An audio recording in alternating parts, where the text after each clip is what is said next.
Estamos de volta e o tema desta edição do TV Câmara Entrevista é a Covid e os 5 anos da pandemia. Para falar sobre esse assunto, estamos recebendo o contabilista Diogo Rosa da Silva e a infectologista Flávia Porto. Pessoal, retomando a nossa conversa aqui, Diogo, eu queria começar por você já. A pandemia, ela mostrou pra gente que o home office, o trabalho híbrido, ganhou muita força. Você acha que essa é uma tendência que veio para ficar ou ela já perdeu espaço ali? Olha, depende muito dos setores, né? Em 2020, por exemplo, na área de educação, tivemos que nos adaptar ao home office, da aula online. Tivemos que aprender a usar o Teams, Google Meet, esses aplicativos de reunião online, né? E, assim, não foi para aula, acredito que não foi tão assertivo, mas para reuniões de trabalho, isso foi bem válido e aprendemos a, inclusive, fazer reuniões online, né? Isso encurtou caminhos, principalmente para quem trabalha em empresas grandes, corporativos, né, que tem matriz e filial espalhado por várias cidades. Isso ajudou bastante. Então, essa é uma tendência que eu acredito que ficou e vai perdurar por bastante tempo, né? Já a questão da aula online em si, a gente percebeu que não foi tão efetivo, né? Porque alunos, seja do ensino fundamental, médio ou superior, e muitas vezes não tinha uma estrutura em casa para poder participar de uma aula online. Então, assim, às vezes o aluno não tinha ali um quarto específico que ele pudesse ficar para acompanhar essa aula, não tinha equipamento específico, né? Muitos não tinham um notebook ou um computador em casa, aí tinha que acompanhar pelo celular, e aí não é tão, vamos dizer assim, tão prático utilizar o celular para uma aula, né? Resolve, assim, no sentido de você estar escutando, né? Mas para fazer uma atividade, acompanhar, né, realmente o computador é melhor. E isso prejudicou muito vocês, professores, Bastante, no que diz respeito à administração ali das aulas? A gente sentiu bastante defasagem no ensino nesse período. Eu acredito que principalmente no ensino fundamental e médio a perda foi significativa.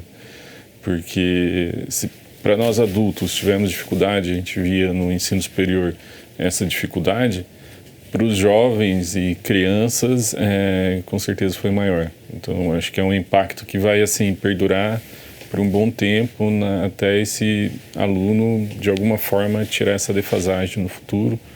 Eu acredito que ainda não foi um impacto resolvido, não.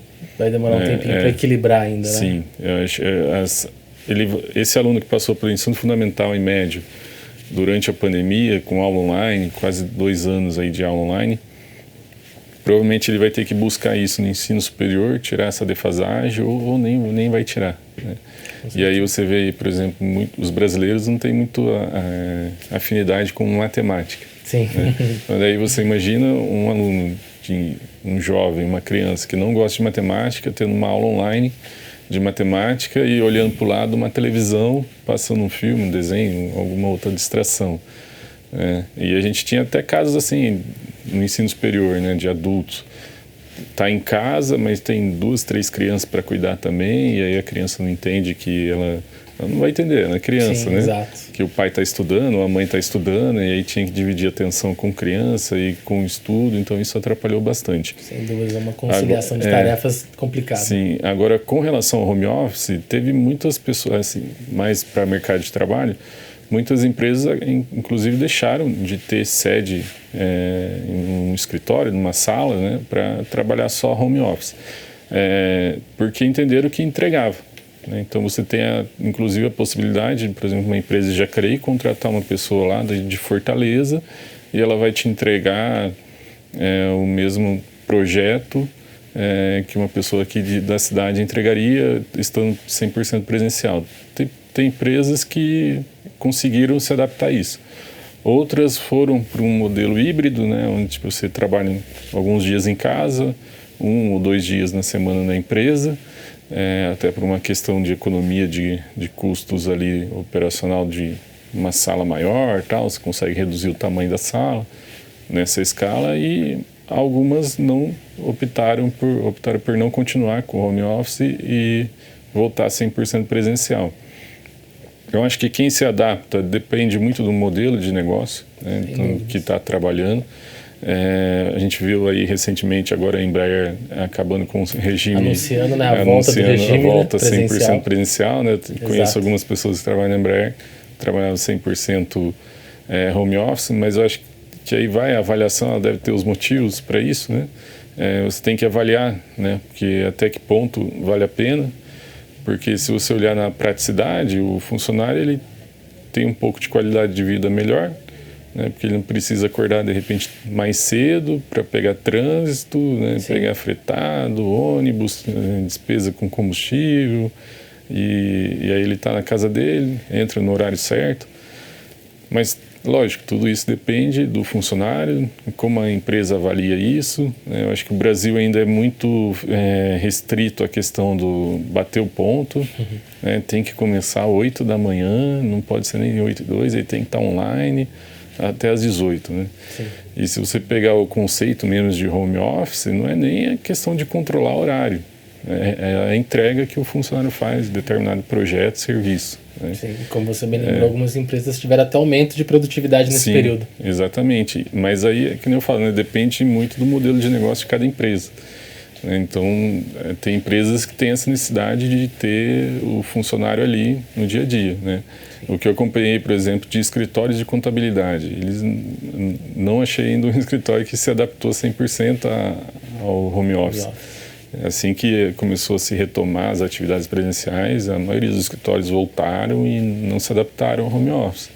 Mas é uma estrutura, né? Como você falou, varia de negócio para negócio, né? O pessoal já da área de marketing, publicidade, eles conseguiram se adaptar bem ao home office. Né? Você vê que poucos voltaram para o escritório. Exatamente. Então, isso vai demandar muito da atividade, do negócio em si. É lógico que uma empresa, um comércio que atende diretamente ao público, né, eles já voltam presencial normalmente. Mas prestador de serviço, outros tipos de empresas assim, que não tem essa necessidade de estar presencialmente, né, eu acredito que o home office é uma boa saída, até por qualidade de vida, né, do funcionário. Você reduz custo com energia elétrica, aluguel do espaço, tudo isso. E você também abre um leque aí de você buscar funcionários em outras regiões se você tiver a falta do profissional na região que você está. Mas é algo que o brasileiro ainda tem que pensar. Eu acho que tem questões de lei trabalhista também que tem que ser revista pensando nisso. Sim. Porque e principalmente sobre o gestor, né? Se ele se preocupa em bater o ponto, em sair na hora certa e não pode fazer hora extra, essa questão do controle do horário ainda, talvez o home office não vai dar certo mesmo. Com certeza. Doutora Flávia, falando sobre ciência, quais foram as principais descobertas do setor sobre o coronavírus nesses últimos 5 anos? Olha, a descoberta no sentido dos avanços, né, em termos terapêuticos, muito pouco, porque o tratamento é muito suporte para os quadros graves, né, fora o uso de esteroides, corticoides, quase nada se mostrou efetivo, além de um cuidado intensivo de alta qualidade, né.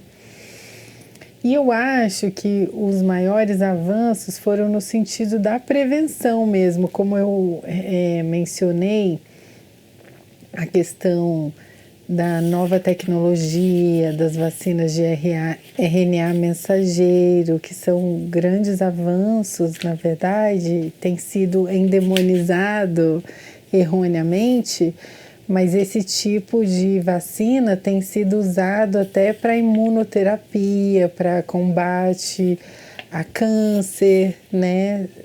A gente, nesse caso, chama de imunoterapia, mas o mecanismo é o mesmo.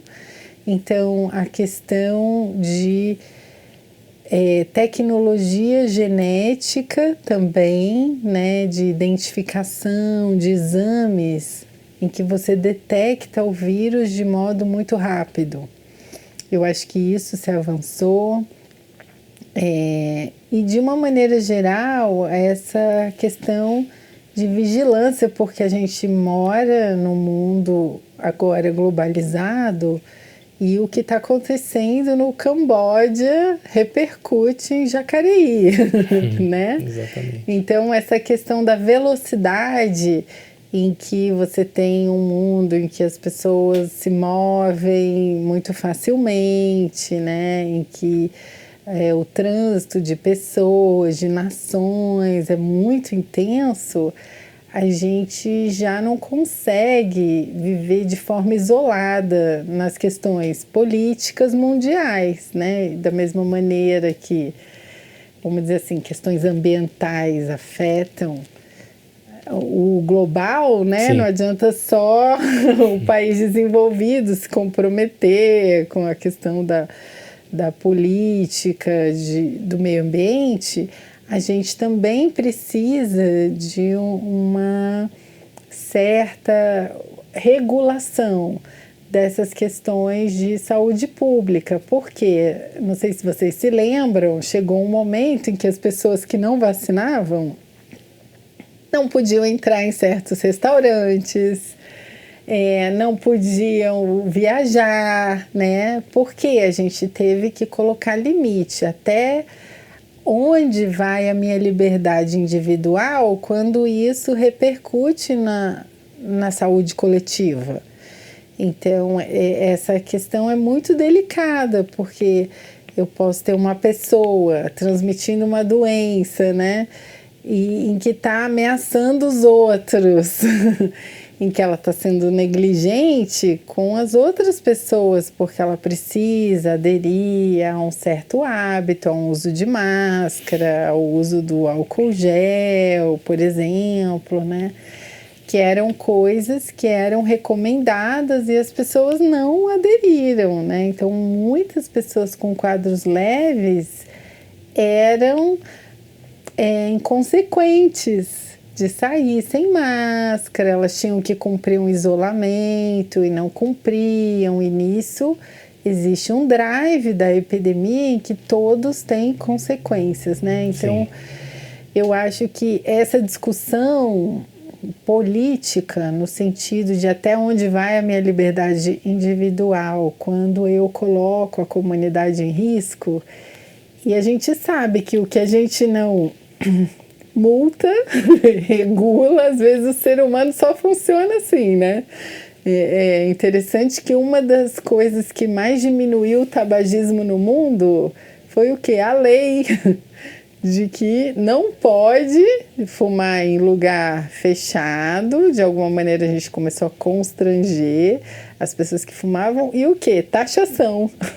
Isso foi a medida que mais diminuiu o tabagismo. Taxar a bebida, taxar o tabaco, né? Então, de alguma maneira, a gente precisa pensar em medidas, né, que a gente possa proteger as pessoas. Não pode só ser a liberdade do indivíduo, né? A gente tem que pensar na comunidade e isso precisa ser regulado, às vezes até por meio de multas, de restrição, né? Sem dúvidas nenhuma. Diogo, para complementar nossa conversa, eu trouxe uma imagem aqui que diz respeito ao efeito da Covid, né, na economia global. A gente vê ali que a economia caiu, não sei se a gente tem a imagem aqui, a economia caiu 90%, né, dos países do mundo em 2020. E ali fica bem perceptível, né, que a pandemia ela teve um efeito pior do que as duas guerras mundiais, né, pelo gráfico que a gente acompanha ali. Na sua opinião, o que né, as nações aí puderam aprender economicamente com a Covid-19? Eu acredito que o fato de que, mesmo economicamente falando, a gente nunca está preparado, né, para saber o que vem pela frente.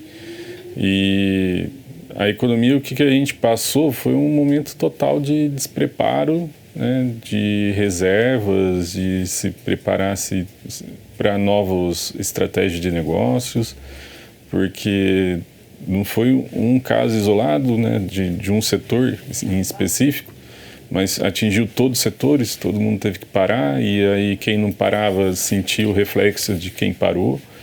Então eu acredito que a lição que a gente tem que levar para o futuro e para as novas adversidades que a gente venha a ter é se preparar e é isso pensando no setor produtivo, né, de como lidar com situações como essa, que você tem que fechar as portas sem parar a produção, né, como que a gente vai trabalhar isso, né?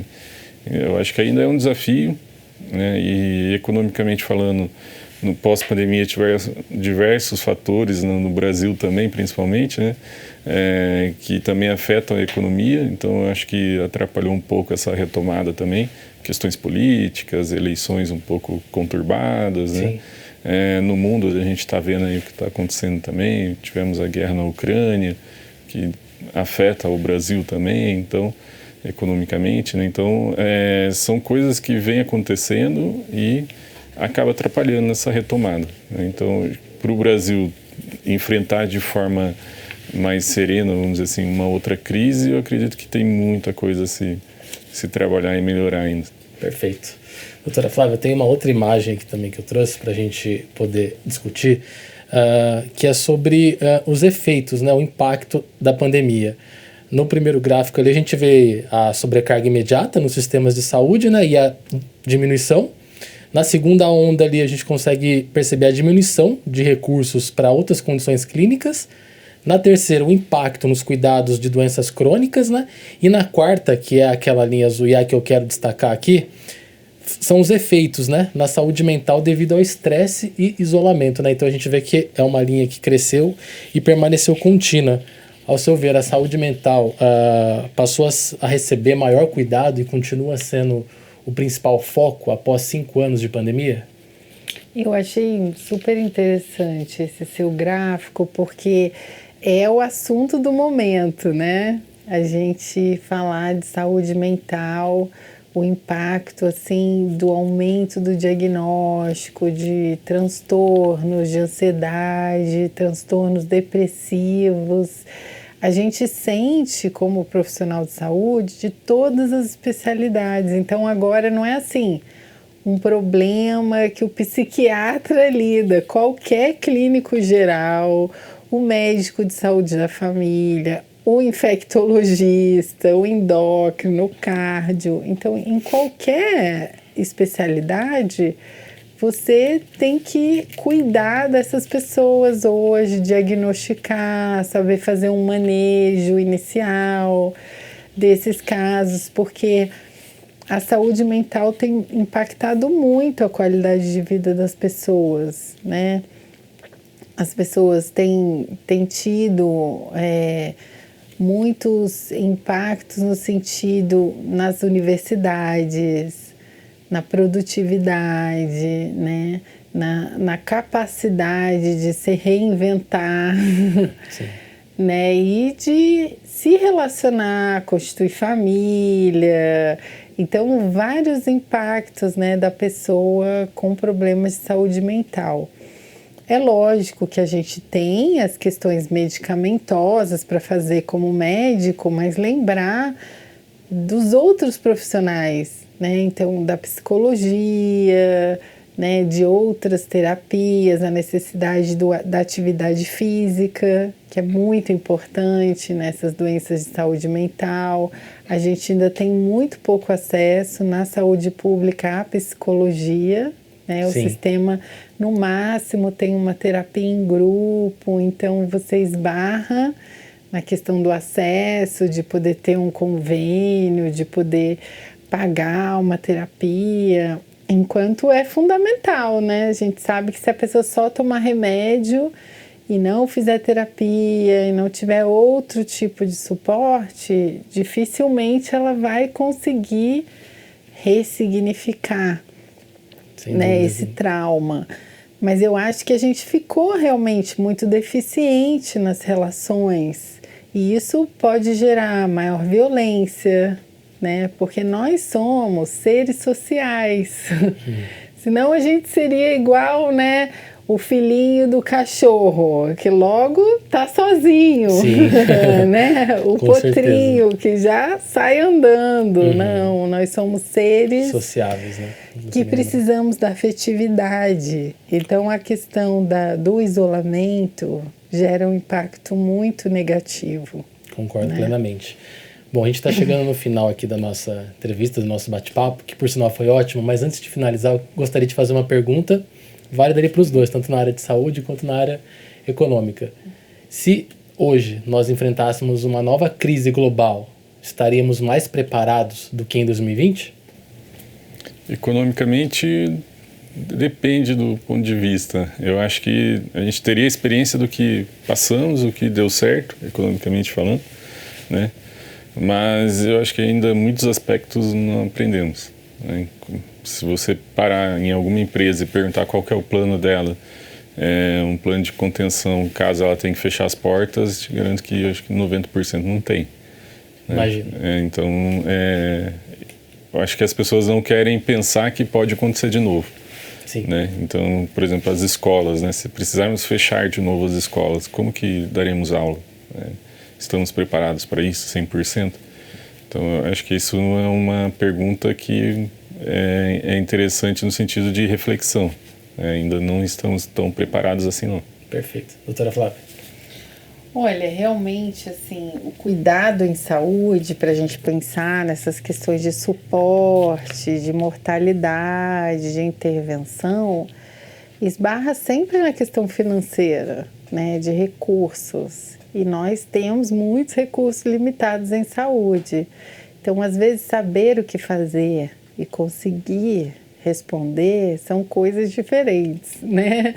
É lógico que eu acho que a experiência traz maturidade para novas decisões, mas o controle sobre as questões políticas, as decisões, às vezes acima, que esbarram, né, na resposta ali no campo, direta, né, das unidades sanitárias, do número de profissionais, do recurso, dos equipamentos, envolvem tantas variáveis, né, que eu não sei se a gente estaria mais preparado. Com certeza a gente está mais maduro. Mas as epidemias, né, acontecem de tempos em tempos na humanidade e sempre é avassaladora. Eu acho que dizer que pode ser controlável é difícil, né? É uma característica de um momento de pandemia, é o caos de uma certa forma, né? Exatamente. A gestão do caos. Sim. Ou seja, acho que a resposta mais plausível seria uma reflexão a se fazer, porque acho que 100% preparado a gente nunca vai estar, pois, como bem a senhora lembrou, é um momento totalmente único, diferente, né, de caos ali, algo que pega todo mundo de surpresa na maioria das vezes ali.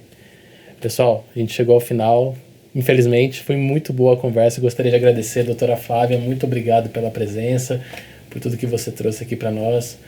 Professor Diogo também, muito obrigado pela sua participação no nosso programa, vocês são bem-vindos para participar numa próxima vez. Obrigado. Foi um prazer, obrigada. Prazer foi nosso. Chegamos ao fim de mais uma edição do TV Câmara Entrevista. Se quiser assistir novamente ou compartilhar este conteúdo, é só acessar o canal da TV Câmara Jacareí no YouTube e acompanhar nossas redes sociais. Sua participação é muito importante, então deixe seu comentário e sugestões para os próximos programas. Obrigado pela companhia e até a próxima!